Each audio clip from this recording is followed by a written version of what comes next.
Meu nome é Natália Salazar. E eu sou Renata Schmidt. E esse é o podcast Patramada Criminal. Sejam muito bem-vindos. Bem-vindos. Temos recados, não temos recados? Menina, sim, eu tinha esquecido. Sim, temos recados. Temos recados. Deixa eu me recompor. Você quer falar? Eu quero falar. Fala porque eu tô emocionada.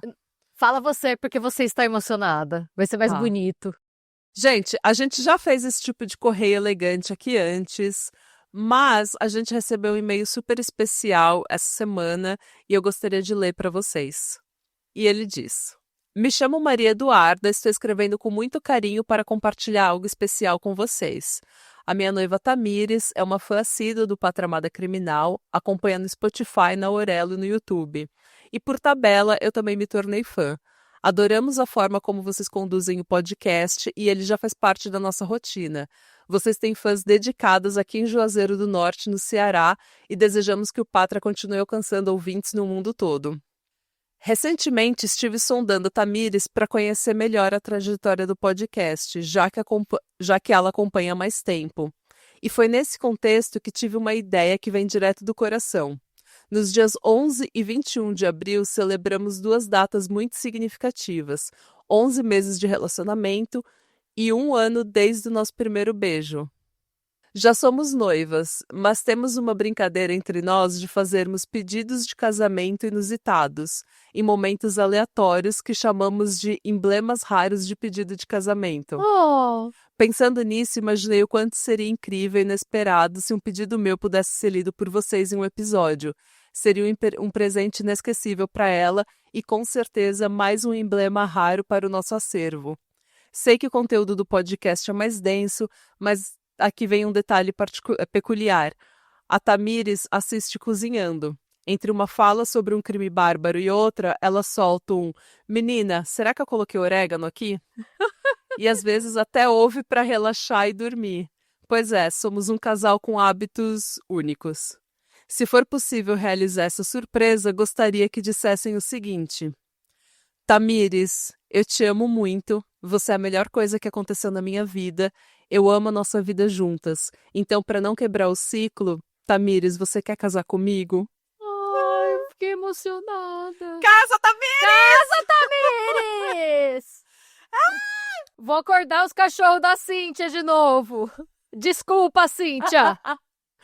Independentemente de qualquer coisa, muito obrigada pelo conteúdo maravilhoso que vocês entregam. Sem saber, vocês já fazem parte da nossa vida, da nossa história. E isso é algo que sempre vamos guardar com carinho. Um beijo com muito afeto, Maria Eduarda. Gente, Maria Eduarda, muito obrigada. Muito, muito, muito obrigada por esse e-mail. Sim, muito obrigada. A gente ficou emocionada. Eu fiquei super emocionada. Eu sou uma idiota pra esse tipo de coisa. Eu amo tudo que é relacionamento, romance, casamento, tudo. Eu adoro. Então, é uma honra pra gente poder participar desse pedido de casamento, desse emblema raro de pedido de casamento. Eu amei esse lance de emblemas raros. Eu amei também. Mais uma coisa que agora o meu boy vai ter que fazer pra mim. O meu futuro boy vai ter que fazer pra mim todo dia. A Maria Eduarda colocou assim a barra, sabe? Nossa, sim, a barra tá lá em cima. A barra agora tá lá em cima. Gente, Tamires, casa com essa mulher.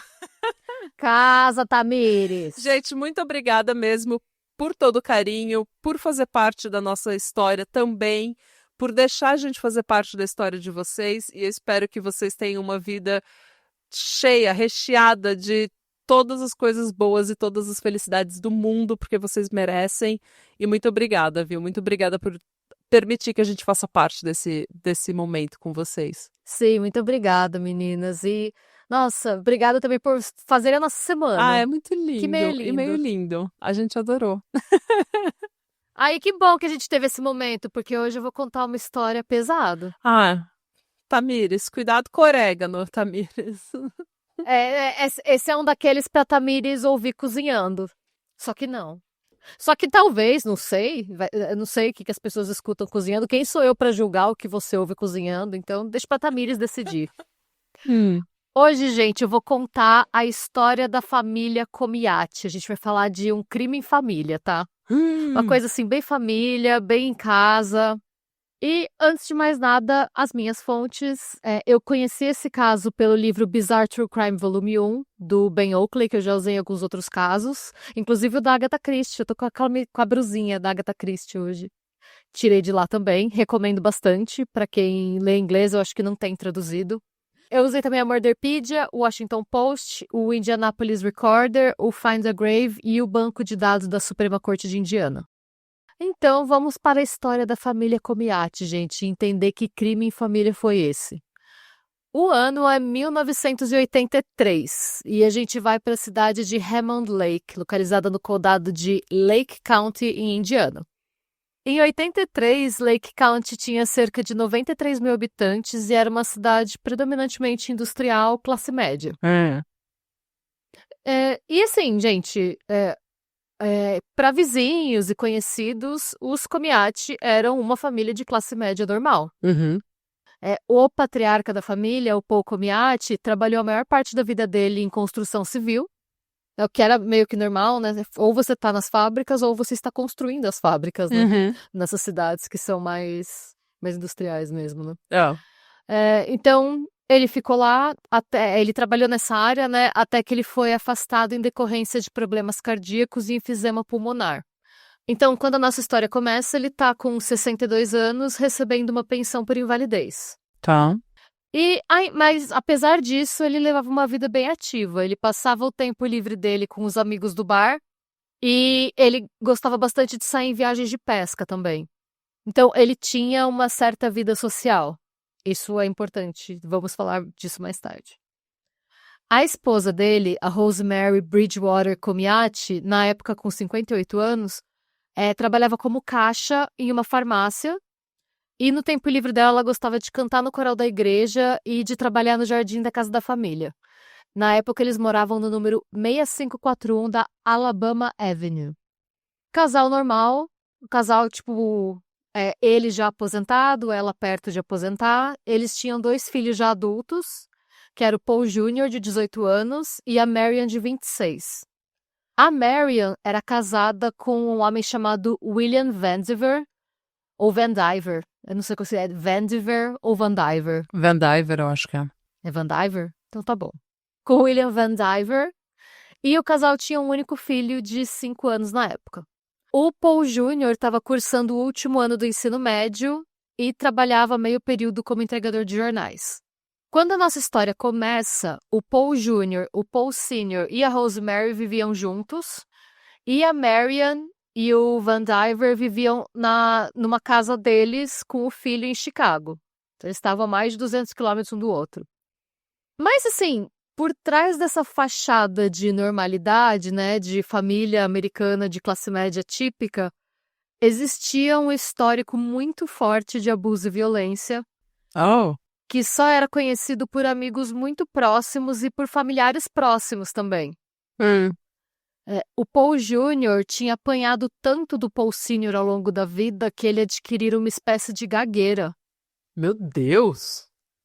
E assim, gente, eu não conhecia essa correlação entre abuso físico e esse tipo de problema na fala, mas um estudo intitulado Alterações na Comunicação em Crianças Vítimas de Violência, Reflexões para a Fonoaudiologia, que foi publicado no volume 3 da revista Distúrbios da Comunicação em 2016, revelou que 92% dos fonoaudiólogos consultados observaram sinais de alterações de comunicação em pacientes vítimas de violência.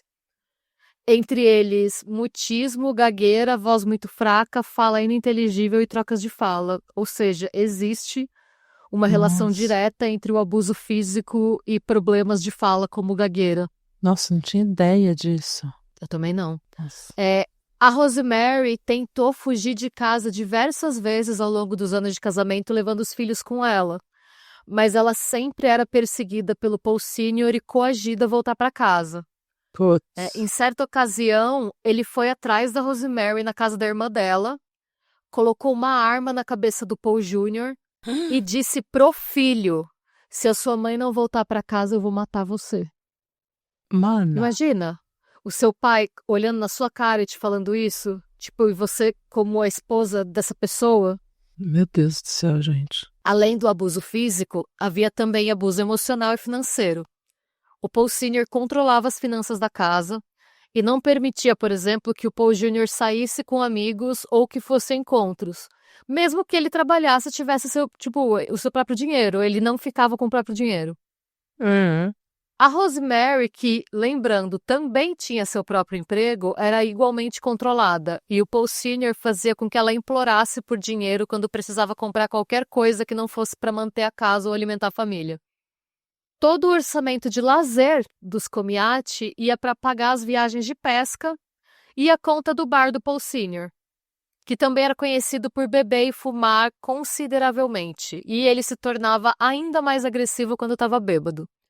O que começou a acontecer cada vez mais desde que ele tinha sido aposentado, né? Por invalidez. Claro. Não, péssimo, né? Nossa, gente, que pessoa horrível. E a relação com a Marian, a filha que quando a história começa está em Chicago, era igualmente abusiva. Era aquela dinâmica assim. A Marian tinha sido a filha que tinha ido embora assim que conseguiu. Claro. E o Paul Jr. ainda estava lá porque ele ainda não tinha independência, ele ainda estava no colegial, ele ainda não tinha independência para vazar. Uhum. O Paul Sr. e a Marian, então, já não se davam bem, e para piorar, o que já era ruim, Uhum. o Paul Sr. não escondia o desprezo que ele sentia pelo marido dela, o Vandiver, por o Vandiver ter um passado criminal. Mas aí você tem uma situação que era assim, tipo, ele odiava o genro, não escondia que odiava o genro, mas quando, mesmo odiando o cara, quando a Marian foi casar com o Vandiver, o Paul Sr. fez questão de pagar a festa de casamento para manter uma fachada para os vizinhos de que ele era uma boa pessoa. Sim. Manter a família tradicional. Exato. Era extremamente importante para ele manter as aparências de um cidadão de bem, independentemente do quão aterrorizada e traumatizada a família dele tivesse. Tanto que, né, não foi por acaso que depois do casamento a Marian e o William foram para Chicago, torcendo para que essa distância de 283 quilômetros trouxesse um pouco de paz para a vida deles. Eles tiveram essa paz por algum tempo, mas infelizmente isso não durou muito. E aqui, gente, eu quero abrir um parênteses, tá? Que independente de qualquer coisa, o William Vandiver realmente era uma pessoa shady, tá? Tá. Ele tinha um histórico de prisões por roubos, que já era conhecido pela família Comiati, né, quando ele conheceu a Marian, por isso que o Paul Sr. não aprovava a relação. Mas depois do casamento, ele se envolveu em algum rolo bizarro em Chicago, que culminou com alguém sendo assassinado. Eita! A gente não tem detalhes do que realmente aconteceu, se foi um assalto que deu errado, né, um latrocínio, se foi um assassinato por encomenda. Mas o fato é que depois que isso aconteceu, o William decidiu fugir do estado. Tá. E a Marian se viu sem outra alternativa a não ser voltar para casa dos pais com o filho dela. Putz. E aí, imagina, né? Ela voltou lá pro inferno. Então, a partir do momento que ela volta, a situação da casa, que já era horrível, se tornou insustentável.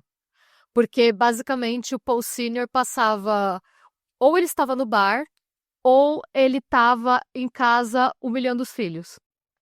E aí, nesse processo de humilhação, ele começou a falar para Marian que ela estava ali por culpa dela, mesmo, pelas escolhas erradas que ela fez. E começou a dizer para ela, ele fez uma ameaça para ela, falando que se ela não pedisse o divórcio, ele ia ligar para a polícia informando onde o Vandiver estava. Nossa, gente, é só pra fazer um terrorismo, né, com a filha dele. Qual que é o objetivo aqui? É só fazer terrorismo com a filha dele? Então, eu até abri um parênteses aqui exatamente sobre isso. Eu coloquei que eu não tô dizendo aqui que o Paul Sr. estava errado em querer ir para a polícia, até porque eu não tenho ideia no que o Vandiver se meteu e parece ter sido alguma coisa séria. Mas ao que tudo indica, o Paul Sr. não tinha nenhuma intenção de ir na polícia.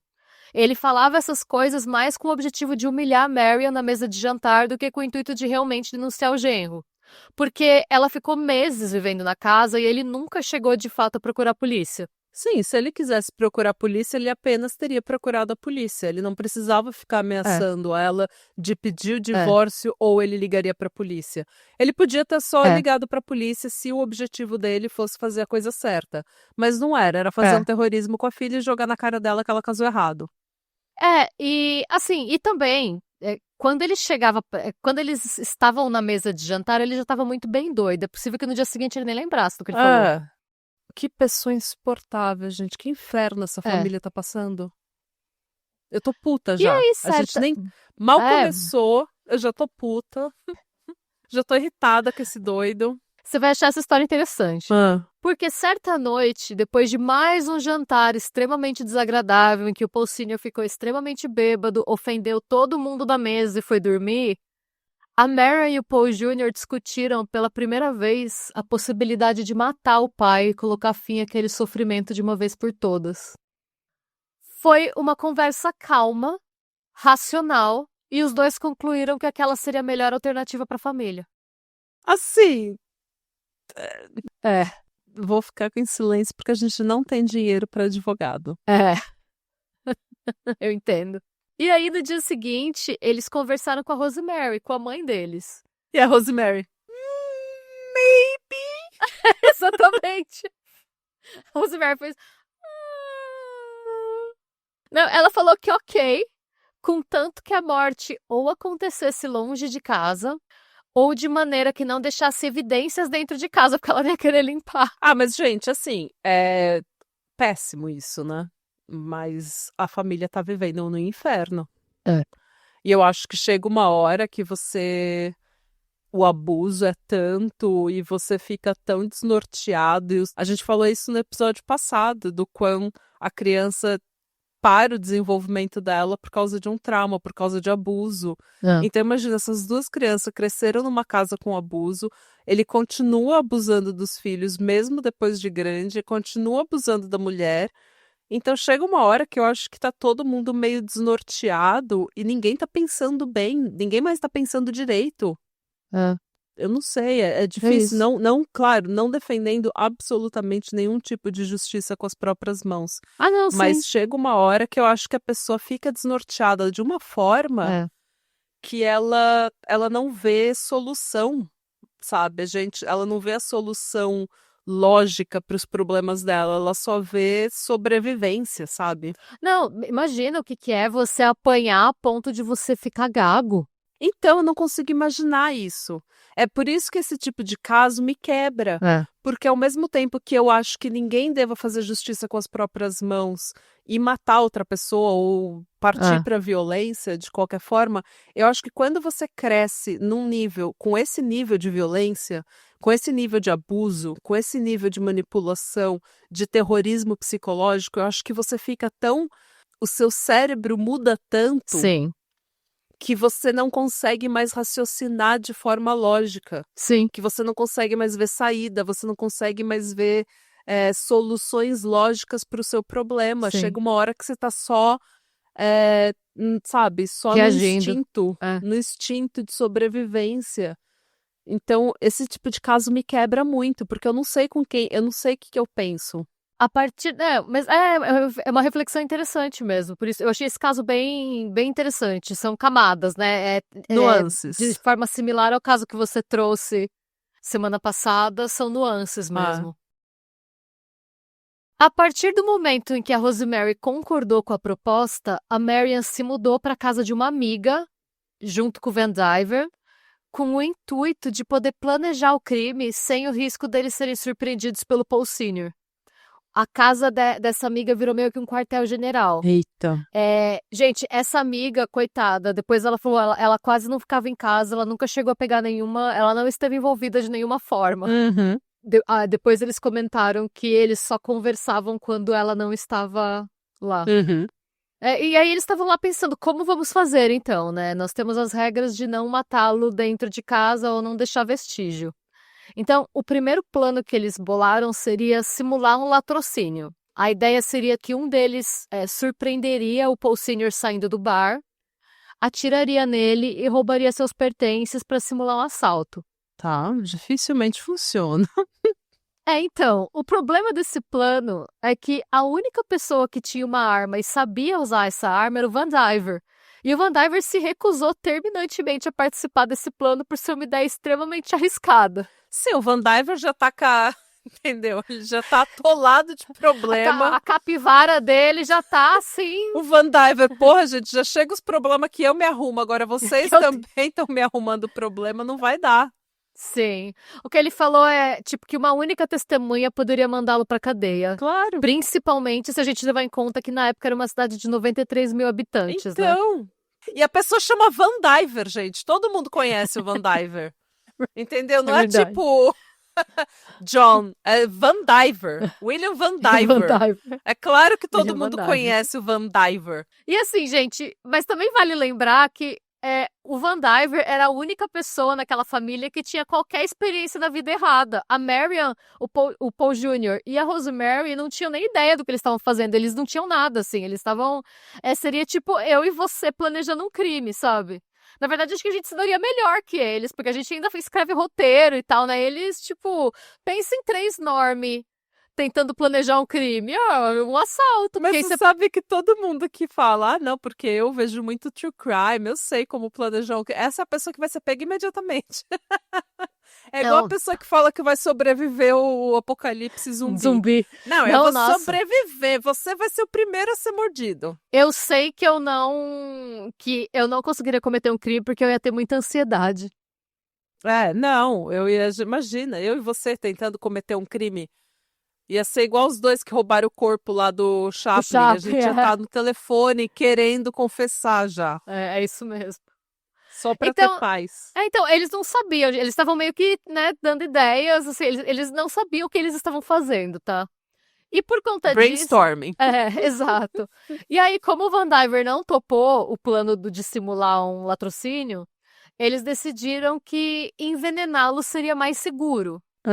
E perguntaram pra Rosemary, né? A gente vai envenená-lo, mas vai ter que ser em casa, tudo bem? Ela não só concordou, como ela conseguiu no trabalho alguns comprimidos de nitroglicerina.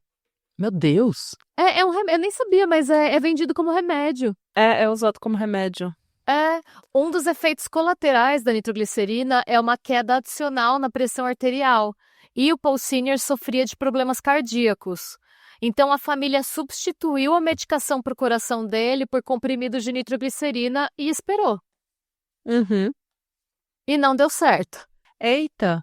Com o passar dos dias, o Paul Sr. começou a se queixar de dores de cabeça, enjoos e tontura e chegou a vomitar algumas vezes. Mas, além disso, ele seguia vivo e relativamente estável, achando que ele estava com uma ressaca pior que o normal. Eu adoro quando o bêbado faz isso. A pessoa toma um tiro e fala, nossa, eu achei que fosse ressaca.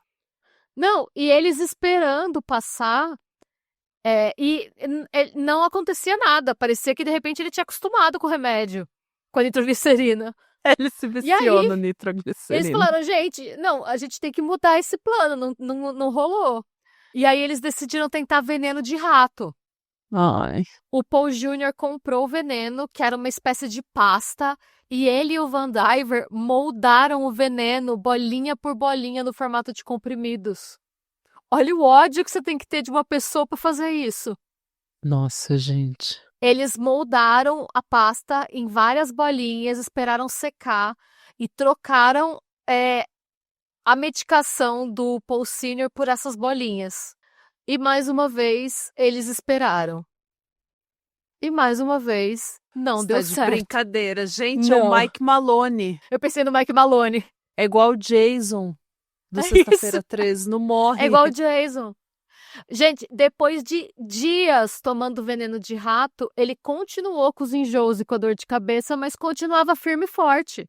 Gente. Em determinado momento, ele sugeriu para Rosemary que ele estava pensando em ir no hospital porque os sintomas dele não estavam passando.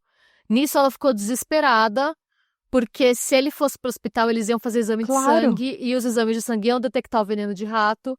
E aí ela alertou o grupo, gente, a gente tem que fazer alguma coisa rápido, senão todo mundo vai acabar preso e esse homem não vai morrer. Ele tá querendo ir pro hospital e ele, tipo, eu não consigo segurar muito mais. No quarto plano, eles já estavam desesperados por conta desse alerta e deram um jeito de conseguir veneno líquido no mercado paralelo. Tá. A Rosemary pegou uma seringa no trabalho e usou para colocar veneno no café do Paul Sr. E não deu certo. Mana, por que esse episódio tá ficando engraçado, Renata? Esse episódio é claramente uma história trágica. Você falou que era uma Sim. história triste, mas agora desandou. Tá ficando engraçado esse negócio já. Tá. Não deu certo. Gente, eu não sei se o que venderam pra eles não era veneno. Eu não sei se o Paul Sr. era algum parente do Rasputin. Eu não sei o que aconteceu. Assim, o fato é que ele continuava, assim, com os enjoos, dor de cabeça, mas tão estável quanto ele estava antes do veneno de rato e antes da nitroglicerina. Eu acho que o E ele álcool tomou vários estabilizava cafés. tudo. Não é Eu possível. realmente eu não sei. Essa é a definição de vaso ruim não quebra, gente. Sim. E eu sei que aí eles, gente, e agora? E aí eles, tipo, no desespero, eles usaram a nitroglicerina que eles ainda tinham, antes deles terem trocado pro veneno de rato, e eles decidiram jogar toda essa, tipo, colocar uma super dose de nitroglicerina na medicação dele. Tá. Mas o Paul Sr., seja por estar desconfiado, ou porque ele estava bêbado, ou porque ele estava passando mal, porque ele está sendo envenenado há semanas com coisas absurdas, ele acabou indo dormir sem tomar os remédios, então ele não tomou essa nitroglicerina. A partir daí, o Vandiver deu a ideia do sexto plano. Ele sugeriu que o Paul deveria ser dopado e que uma bolha de ar fosse injetada em suas veias, causando uma parada cardíaca. Uhum. Foi decidido que a Rosemary colocaria éter no rosto do Paul Sr. para ele desmaiar e que o Vandiver e o Paul Jr. usariam as seringas para injetar várias bolhas de ar para que não tivesse risco dele sobreviver.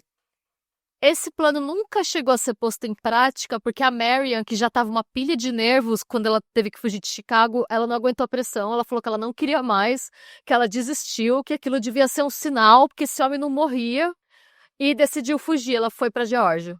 Certa ela. Com ela indo... Quando ela foi embora, os planos de matar o Paul Sr. foram suspensos até segunda ordem, porque o Vandiver falou que não ia continuar sem a esposa, e o Paul Jr. falou, eu tenho 18 anos, pelo amor de Deus, minha mãe é uma aposentada, a gente não sabe o que está fazendo. Então... A gente tá virando um... Não que os aposentados não saibam o que estão fazendo, gente, mas é que ela é uma, coitada, uma senhora trabalhando ali, cuidando do jardim, ela não tinha a sabedoria das ruas. É, mas, gente... Esse episódio tá virando um episódio de Always Sunny em Filadélfia. Sim, It's Always Sunny em Indiana. Mas, gente, o caos não demorou muito pra voltar a se instaurar, tá? Porque o Paul Sr. tava cada vez mais desconfiado do comportamento da família. Claro! E toda vez que ele toma um café, tem 3 pessoas olhando pra ele. Ele não pode tomar os comprimidos dele em paz sem a família inteira ficar assim, ó, olhando pra ele, vendo o que vai acontecer. Bom, gente, então você imagina, né? Ele tava desconfiado, irritado porque ele tava passando mal, e ele perguntava e a Rosemary não respondia, ela tava evasiva, e aí ele começou a agredir e ameaçar a Rosemary, Oxe. exigindo ver todos os recibos de compras recentes da casa pra saber com o que ela tava gastando dinheiro. Eita. Chegou no ponto dele ameaçar espancá-la com um cinto e arrastá-la até o local dela de trabalho para perguntar para os colegas dela o que ela estava comprando. Meu Deus, gente. Pois é o tipo de pessoa que ele era. E aí ela ficou desesperada e ela ligou para Marian e para o Vandiver. Os dois correram de volta para o número 6541 da Alabama Avenue e ficou decidido que o plano de injetar as bolhas de ar no Paul Sr. tinha que acontecer no segundo que ele se acalmasse do surto de raiva e desmaiasse de bêbado. Que ele estava surtado, violento. Então decidiram esperar passar, porque naquele estado eles não iam conseguir segurá-lo, né? E isso acabou acontecendo na madrugada do dia 20 de março de 1983. O Paul Jr. e o William Vandiver entraram no quarto do Paul Sr. e usaram o éter. Mas o éter não funcionou. Mana... O Paul Sr. não só não apagou, como acordou desnorteado e full pistola e começou a lutar contra os dois. Gente, o que acontece com esse homem, gente? Eu não sei. E assim, é um homem com problema cardíaco e enfisema pulmonar. Como que alguém respira éter e fica mais acordado? Acho que ele vivia na ruindade, né? Vivia sei lá. Na cachaça e na ruindade. Gente, é o Jason, gente. É o Jason. É? De Sexta-feira 13. O Jason, eu não sei se tem cachaça, mas tem ruindade. Nisso, né, como eu comentei, o Paul Senior não apagou, acordou desnorteado e full pistola, começou a lutar contra os dois. Nisso, o Vandiver sacou a arma e deu 5 ou 6 coronhadas no Paul Senior, mas ele não caiu. O Vandiver então pediu que o Paul Jr. ajudasse ele segurando as pernas do pai para imobilizá-lo, o que o Paul Jr. fez. O Paul Sr., ao entender o que estava para acontecer, gritou para o genro: Filho, filho, não podemos negociar? Porque depois que ele gritou, né? Filho, filho, não podemos negociar, o Vandiver ficou puto. Porque ele tinha sido tratado como lixo por aquele homem desde o momento que ele colocou os pés naquela casa. Mas agora ele era filho. Exato. Então, quando ele ouviu isso, ele guardou a arma, tirou uma faca de pesca do bolso e esfaqueou o sogro, em suas próprias palavras, entre aspas, ao menos 100 vezes. 100 vezes? Enquanto ele era esfaqueado, o Paul Sr. gritou para que a Rosemary chamasse a polícia, o que obviamente não aconteceu. Depois ele chamou pelo neto. Ao ouvir o nome do filho, a Marian fechou a porta do quarto onde o massacre acontecia. Imagina essa cena. Mano do céu, que... Reviravoltas, né? Então, começou muito ruim, daí ficou engraçado porque o homem não morria, daí agora ficou terrível. Um clima terrível. Vai criando-se um clima terrível. Gente, mas imagina Sim. essa cena 100 vezes, Renata. Imagina, pensa. Imagina, tipo, faz um movimento com a mão de esfaquear uma pessoa, imagina isso se repetindo 100 vezes. Olha o tempo que isso leva. É que eu fico imaginando E olha a também raiva. o que as histórias que a Marian deve ter contado pra ele, de Sim, como foi a tudo. vida, as coisas, o jeito que ele tratava ela, o jeito que ele tratava ele. Eu imagino a raiva que esse homem não estava guardando. E, gente, reitero que eu sei que ele também era uma pessoa shady, que 2 erros não fazem um acerto, né? Ninguém tá certo nessa história. Não. Ninguém tá legal aqui. Mesmo a família sendo Não, vítima, a não. família também fez uma coisa horrível. Sim, sim. Quando eles terminaram, o Vandiver e o Paul Jr. desceram cobertos de sangue e explicaram o que aconteceu para Mary e para Rosemary, né? E informaram elas que tipo nenhuma das condições que a Rosemary impôs foram obedecidas, porque isso foi dentro de casa e estava tudo coberto de sangue. Quando eles subiram novamente para o quarto, eles perceberam que o Paul Sr. ainda estava respirando. Você tá de brincadeira, Renata, para.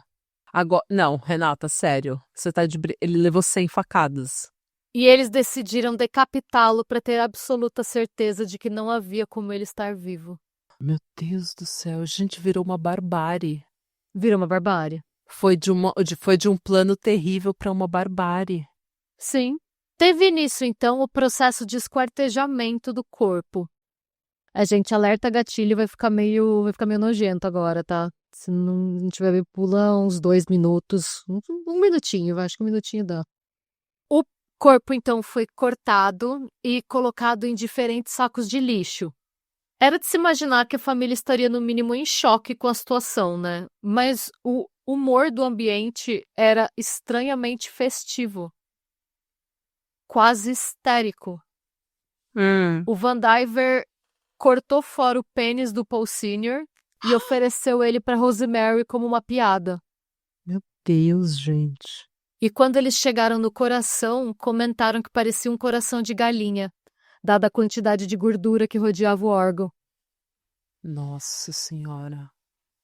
Tava todo mundo zoado de adrenalina Sim. e trauma. Sim. Imagina todo aquele trauma de anos e anos e anos e anos de repressão. E daí quando vem tudo à tona e você tá naquela adrenalina junto com medo, junto com... Essa Caralho. história daria um daqueles filmes de terror gore que você fica com ele na cabeça por dias. Sim. Pesado. E quando o processo de desmembramento terminou, o grupo passou cerca de 1 hora colocando todos os pedaços, né, em diferentes sacos de lixo. Depois disso, a Marian e a Rosemary se desfizeram das roupas de cama, das roupas que o Paul Sr. usava e limparam todo o quarto, toda a cena do crime. Enquanto o Van Diver e o Paul Jr. dirigiram até a área do Lago Michigan para se desfazer das sacolas. Logo depois disso, o Van Diver desapareceu e a Marian e o filho dela continuaram na casa que eles estavam antes. Para vizinhos e conhecidos, a Rosemary disse que eles tinham voltado, que a Marian, né, que o Van Diver tinha voltado para Chicago Uhum. e que o Paul Sr. tinha ido para o Canadá em uma de suas viagens de pesca. Ok. E por algumas semanas houve paz no número 6541 da Alabama Avenue. Entretanto, gente, lembra que eu comentei que o Paul Sr. tinha vários amigos de bar, vários amigos de pesca, ele tinha vários relacionamentos superficiais, né? Ele tinha vários amigos no bar enquanto cidadão de bem, né? Uhum. E conforme o tempo foi passando, esses amigos de bar do Paul Sr. começaram a estranhar o sumiço, porque ele nem podia, por conta dos problemas de pulmão e de coração, fazer viagens muito longas de pesca no gelo, né? Que foi o que a Rosemary disse que ele iria fazer no Canadá. Sim. E aí, eles começaram a bater na porta da Rosemary perguntando onde o amigo dele estava. E ela falava que ele estava lá, e eles perguntavam se ela já não estava estranhando que fazia muito tempo. Ela acabou ficando acuada e teve que ir para o departamento de polícia reportar o desaparecimento. Eita. Ela disse que ele saiu na madrugada de 19 para 20 de março para pescar no gelo e nunca mais voltou para casa. Pouco tempo depois, a polícia recebeu uma ligação anônima dizendo que o Paul Comiati Sr. tinha sido assassinado e enterrado próximo ao Lago Michigan. Ok. Até hoje a gente não sabe quem que fez essa ligação, tá, gente? Ok. Não sei, a gente realmente não sabe, depois podemos especular. Mas, paralelamente, a família não tinha calculado o peso de cada sacola muito bem.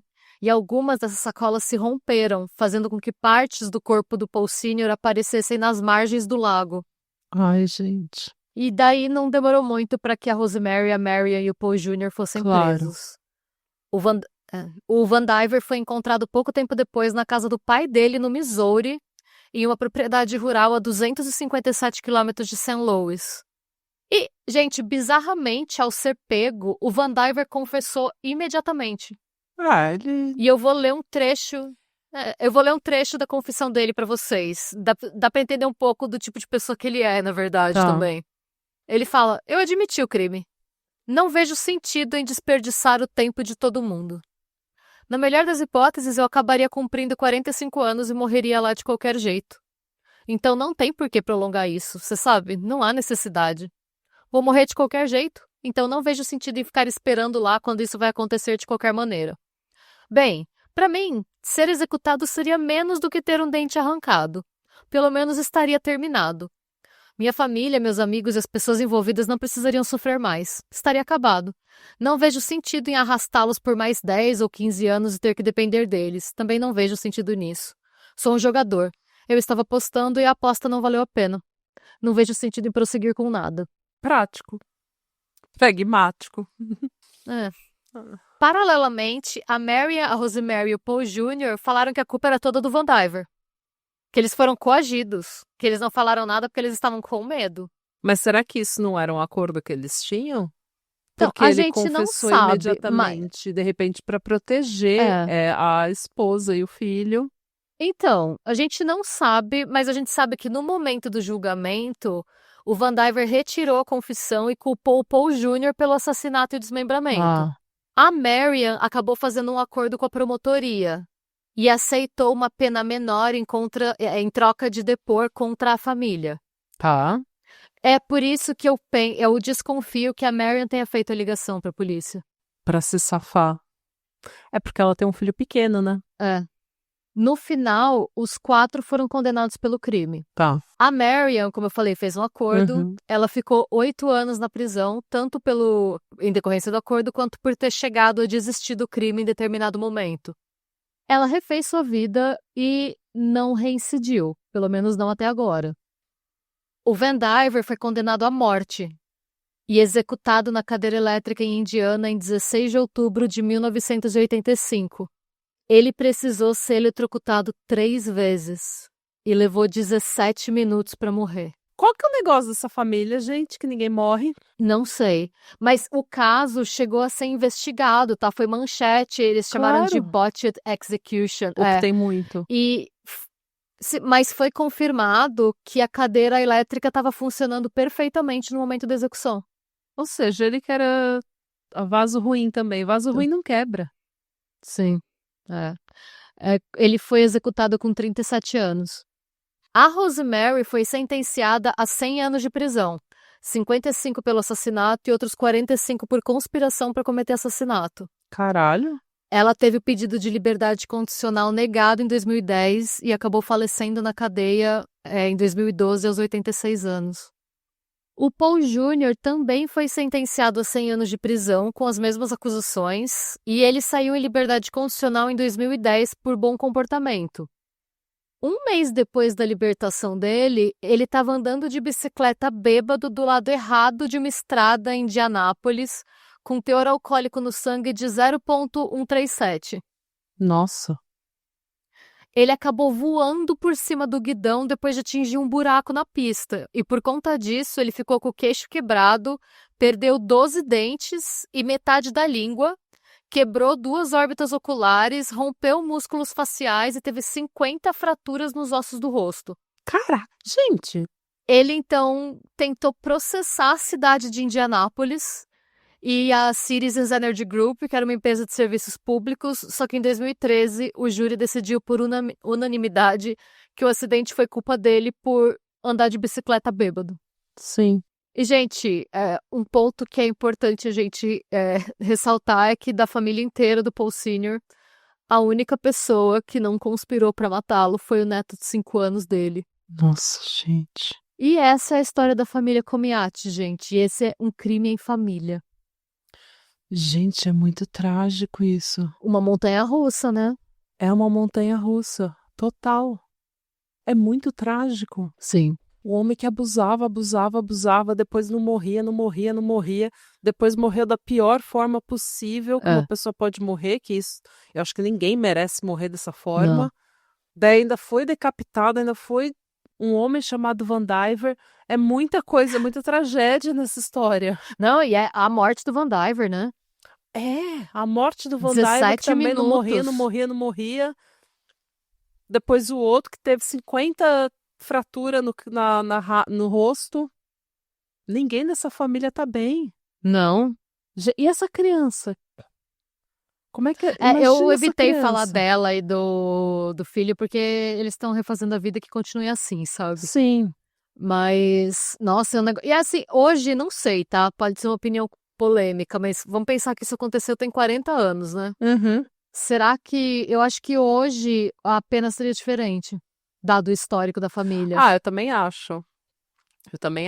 Porque basta ver em casos de abuso hoje em dia o que a gente sabe de abuso, o que se fala de abuso.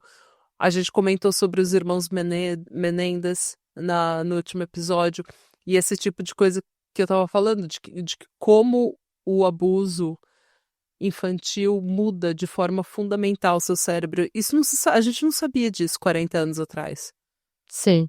A gente não sabia desse tipo, a gente não sabia o que era abuso, Sim. entendeu? A gente não sabia de trauma infantil e como isso orienta toda a sua vida. Então, hoje eu acho que seria diferente. Hoje seria, pelo menos os filhos iam ser tipo Gypsy Rose. Sim. Porque eu tenho vários problemas com aquela menina, mas tudo bem. Aquela menina devia estar presa, não fazendo reality show, né? Mas tudo bem. Eu não assisti o reality, porque eu não sei se a gente vai fazer um react um dia, alguma coisa assim, então eu não vi. Tenho curiosidade de ver, porque eu não sei o que tá acontecendo. Eu também tenho curiosidade, mas essa menina devia estar presa. Eu sei que ela tá se envolvendo em vários barrados. Ela tá grávida, né? E não sabe quem é o pai, alguma coisa assim, não é? Ela não sabia quem era o pai, porque ela teve um namorado, depois teve outro, mas a gente transformou ela numa meio que uma celebridade influencer, e essa menina claramente não tá bem. E se você vir as fotos da mãe dela, você sabe que ela não é tão inocente assim também não, então é uma coisa muito complicada. É muito difícil. Eita. Mas ela foi muito abusada também. E ela pegou o quê? 10 anos e saiu incondicional. Acho que sim. Então, hoje, se fosse os Menendez Brothers os irmãos Menendez hoje teriam tido uma pena muito menor. A família Comiat inteira teria tido uma Pena pena menor, né? menor. Não o Van Diver. Porque sem facadas não tem, né? E ele nunca foi abusado. Então ele não pode dizer que. Eu não sei, mas. Nossa, que tragédia, gente. Que horror. Mas muito obrigada por contar essa história. Foi uma montanha-russa, vai. Foi. A gente passou por vários sentimentos. A gente teve as 4 Eu estações tô aqui. cansada. Não tava entendendo nada. Começou a ficar engraçado do nada a história. Eu tava Mas muito confusa. essa história daria um filme excelente. Nossa, sim. Alguém precisa fazer um filme. Eu acho que a gente precisa fazer esse filme. Na nossa produtora.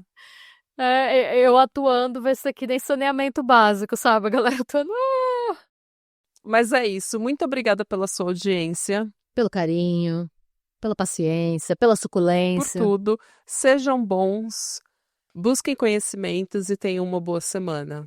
E, mais uma vez, parabéns para Maria Eduarda e para Tamires. Eu espero que a vida de vocês seja recheada de coisas muito melhores do que o que você escuta aqui do podcast.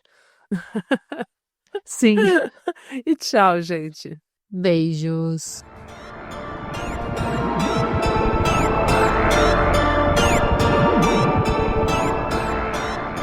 E se você gostou desse episódio e quer receber conteúdo exclusivo sem comerciais, vá até a Orelo para se tornar um apoiador do Pátria. Você também pode se inscrever no nosso canal do YouTube para episódios inéditos todos os domingos. E agora sim, tchau!